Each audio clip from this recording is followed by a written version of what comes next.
to you. Today we are looking at differentiation from the first principle. Differentiation means dy dx. If you are differentiating, means dy dx. And differentiation from the first principle is given as limit of delta s tends to 0, f of s plus delta s minus f of s over delta s. Or some people will use h as their delta s. So that means instead of writing delta s, I can write h. I can say that my delta s is equal to h. Now let's take the following example to differentiate from the first principle. The first one is y is equal to s. To differentiate from the first principle, we apply this formula here. The formula says anywhere you see x, you put it as x plus h or s plus delta s. But in this place, I'll be using, because of space, I'll be using h for you. Now, anywhere you see s, you write it as s plus h. Anywhere you see y, you write it as y plus h. In that case, this place will become y plus, you put delta y there, x plus, anywhere you see s, you put it as s plus h. Now, after you have done that, if there's anything to simplify, you simplify, but there's nothing to simplify here. The next thing is you just need to make this delta y the subject of formula, because what we are looking for is this thing. Now, making delta y the subject of formula, we are going to have s plus h. You know, this y will come here, it will become minus y. And this will be equal to s plus h minus y. What's our y? This is our y. You put it back. Y is x. From this you now see that x minus s is gone. What we have left is h. Then we can see that delta y is equal to h. We remember that h means delta x. But what we are looking for is divided by delta x. That is what we are looking for. So that means you divide this thing by delta x so that we can have dy dx. So you divide this place by delta x. If I divide delta x divided by delta x, I will have 1. After you have done this, the next thing is you take limit, because of the formula. Limit of delta s tends to 0. So this will be delta s tends to 0. You put it on both sides. You put it here, which is delta y over delta x, is equal to, you put it here too, delta s tends to 0 into 1. You see, the whole of this becomes dy dx. The whole of this thing is what we call dy dx. But there's no delta x here, so our answer is just 1, because limit of a constant is the constant, which I have done before. If I consider the second one for better understanding, our y is s squared minus 3s. That's the second question. Anywhere you see y, put it as delta y plus delta y, just like this. This is y plus delta y equal to, anywhere you see s, put it as s plus h from this formula. Anywhere you see s, here there's x here, so I'll put s plus h, but there's square there. You don't put the square here. This will be s plus h squared minus 3 into, this is x, 3 into x. Our s will no more be s, it will be s plus h. Now, we need to simplify this further. When we simplify it, it will become s squared plus 2sh. That is when we expand this, plus h squared. If I expand this, it will be minus 3x minus 3h. I've simplified this right hand side. The next thing now is, here I made the y delta y the formula. So I will have delta y will now be equal to, you take y to the other side. This will be s squared plus 2sh plus h squared minus 3s minus 3h minus y. But we have known what our y means. This will be s squared plus 2sh plus h squared minus 3s minus 3h minus y. This is our y, s squared minus 3s. S squared minus 3x. So if you simplify, you see that s squared minus s squared is gone. Minus 3s plus 3s is gone too. What we are going to have left is 2sh plus h squared minus 3h. That is what we have left. But don't forget that our h simply means delta x. Let's bring it back. So that we are going to have, we have this, this is our h to be delta s. The next thing, after you have subtracted y from that, you divide now both sides by delta x. If I divide both sides by delta s, this one divided by delta s, divided by delta s, divided by delta x. From that place, delta s cancels delta s, delta s cancels delta s, one delta s will cancel one delta s. What we have left is 2x plus delta s minus 3. After that, as usual, we take limit as delta s tends to 0 of both sides. I'll put it here. I'll put it the other side too. Limit of delta s tends to 0. I'll put it here. 2s plus delta s minus 3. I told you the other time, the whole of this is dy dx is equal to, anywhere I see delta s, I'll put it as 0 here. So our answer is 2s plus 0 minus 3. Finally, our answer is 2s minus 3. So that means when we are asked to differentiate this, I'm going to have 2s plus minus 3. That is differentiation from the first principle. Let's consider this example too. Now, as usual, anywhere I see y, let's put it as delta y is equal to 1 over, anywhere I see s, I'll put it as s plus delta s, or you say s plus h, still the same thing. Our h, I'm representing h by delta s because of space. Now, instead of this x, I'll put s plus delta x.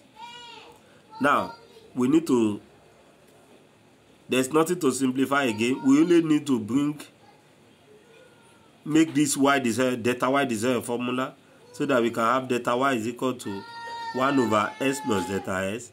The y will move here to become minus y as usual. But we have known what our y means. This is our y. So that this thing will become 1 over s plus delta s minus 1 over x. From that place, we should know that we will take the LCM here. What's the LCM? LCM is s times s plus delta s. That is this times this. And that will give me x minus s plus delta s if you simplify the fraction.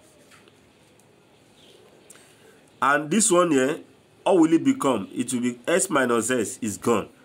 This minus will affect this delta s here. It will become minus delta s over s into s plus delta s. I've simplified it. The next thing is I'll divide this one by delta s. Delta y over delta s will be equal to, I'll divide this side to both sides by delta s. Minus delta s over s into s plus delta s. Then I'll divide same thing as 1 over. This cancel this here. What we are going to have left is minus 1 over s into s plus delta s. After this, we take limit. Limit of delta s tends to 0 of delta y over delta s. We'll put it on the other side too. Limit of delta s tends to 0 into minus 1 into s plus delta s. For the whole of this, we have dy dx. And this one, when we differentiate it, we have minus 1 over s into s plus 0. I put delta s to be 0, so this place will be 0. Finally, our answer is minus 1 over s times s squared. So that is our answer. So that means if I differentiate 1 over s, I'm going to get minus 1 over s squared. Let's consider the last example there. The next thing, we are considering division of square root of s from the first principle. As usual, anywhere I see y, I'll put it as y plus delta y. And anywhere I see s, I'll put it at s plus delta x. From this, immediately, I'll make delta y the zero formula. When I bring this y here, it will become minus y.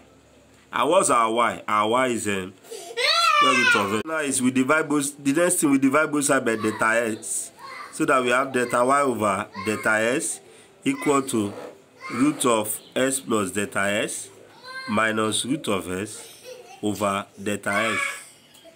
There's still nothing to simplify here. We need to take the limit immediately. That will be limit of delta. We take limit of delta s on both sides. I'll take limit of delta s tends to 0 to here. So this will become s plus delta x minus root of s over delta s. And I've said before that if you want to find limit whereby there exists a square root, you apply limit by rationalization. That is, we rationalize this thing. In that case, this place will be dy dx equal to, I'll take the limit, but I cannot take the limit directly because it will not exist. So the only thing is, I will find the rationalization. I will rationalize it. That is, I'll multiply both sides by conjugate of this numerator.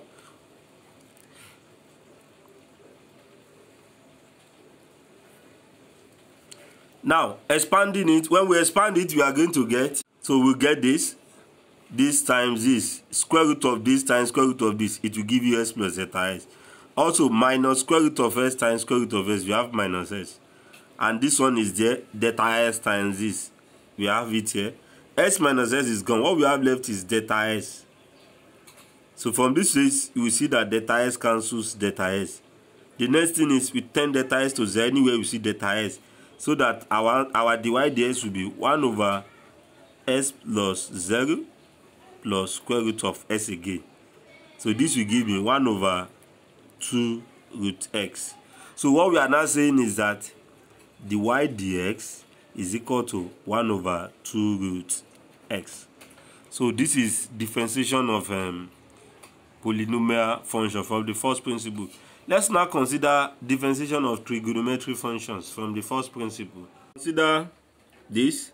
We want to differentiate y is sin s, cos s, sec s from the first principle. Or let me use tan, so that we use the 3 from the first principle. For the first one, y is equal to sin x.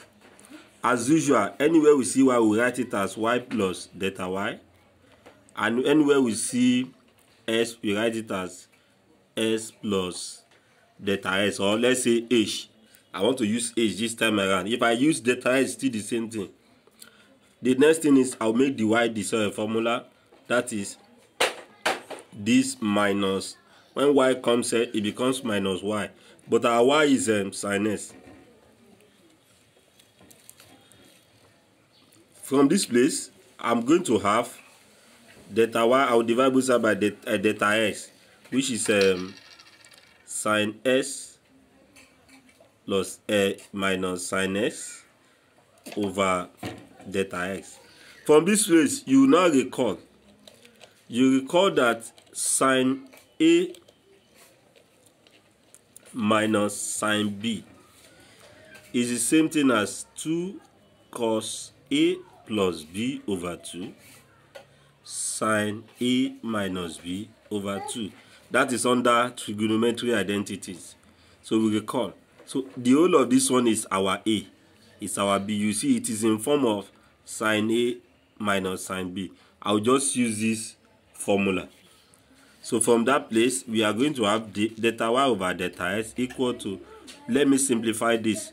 This one will become 2 cos, our a is s plus h, plus b, our b is x, divided by 2 sin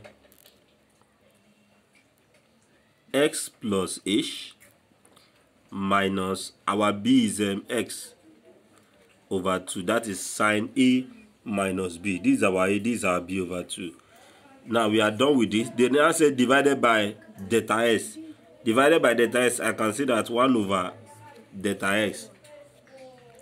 From this place, I will have 2 cos. This one will give me 2s plus h over 2 sine s minus s is gone. So I will have it. The next thing will be h over 2 divided by this one, divided by delta s. I will write my delta s to be h. We know that delta s is equal to h. Finally, we normally take limit. Limit of delta s tends to 0 of both sides, of this one and of this one. I'll take limit as well. That delta s, I can see that the limit of h tends to 0. 2 cos 2s plus h over 2 sine h over 2 divided by h. But don't forget, under the limit, we said anytime we have sine k over k, as k tends to 0 is 1 when we treated limit. Now here we have sine h over 2. What should be here too should be h over 2, but what we have there is ordinary h. So we can manipulate and say that is limit of h tends to 0, 2 cos 2h over 2 sine h over 2 divided by h. This h, since I need 2 here, I'll put 2, and I'll put 2 here too, so that if this 2 cancels 2, I'll still have h over 2. From that place, I can now know that the whole of this is 1 because of this limit here. Finally, our answer will now be 2 cos, anywhere I see h, I'll put it as 0. 2 plus 0 divided by 2 dot, this one is 1 already. We have this over 2 left. This cancels this. From that place, we have cos 2s over 2. But 2 cancel 2, we have what? Cos x. So that means our dy dx is equal to cos s. What we are saying is that when we differentiate sin s, the answer you are going to get is cos s. Now let's consider this. The second one would be assignment. You practice it yourself. For the second one, as usual, I will say y plus delta y equal to cos s plus delta x. Then you continue. The only thing you should know, it will lead to something of cos a minus cos b. But let me remind you that the answer of that will be minus 2 sine a plus b over 2 sine a minus b over 2. So we practice that. Finally, you will get that your answer is equal to minus sin s. That is for that. And the third one, y is equal to tan x. As usual, anywhere I see y, I'll put it as y plus delta y. And anywhere I see s, I'll put it as s plus delta x. Or you can say h. From this place, if you make delta y the same formula, we have s plus this minus y. But our y is what? Our y is tan x. Yeah, I will recall that tan a minus tan b is same thing as sine a minus b divided by cos a cos b. I will recall this. So this is our a, while this is our b. So in that case, my delta y will now be equal to sine a minus b. That is, this one minus this. It will remain delta x. S plus delta s minus a, it will remain delta s divided by cos, our a is s plus delta s Our b is ordinary x. After, we divide both sides by delta x. When we divide both sides by delta s, we are going to have sine delta s over delta x cos s plus delta x cos x. But we have known that sine, okay, we take limits. The next thing, we take limit. As delta s tends to 0, we take the limit here. This will be sine delta s over delta x dot 1 over cos s plus delta x cos x. From this place, we know that sine something over that thing is 1 as the thing tends to 0. Sine k over k as k tends to 0 is 1. So the whole of this place is 1. So for the second one, anywhere I see delta s, I'll put it as 0. So that our dy dx will be equal to 1 over cos s plus 0 cos x, which is 1 over, they are the same thing. So this will become cos squared x. But we know that 1 over cos means sec. But we have square here. That means it will be sec square. Finally, our dy dx is sec squared x. So that means if I differentiate tan s, I'm going to have sec squared s. Now, let's consider the general formula of differentiation. We have been having so far. We observe that if I differentiate square root of s, I will get dy dx will be this. If I differentiate 1 over s, I will get this. Sin s, I will get this. So we take note. I'll call it table of differentiation. So we should take note and memorize them as formula because we'll be using them. So we take note, study them and memorize them very well. They are very, very important. And take this as an assignment. Very compulsory. Take this as an assignment. Will be submitted when the time comes. Again. So good day.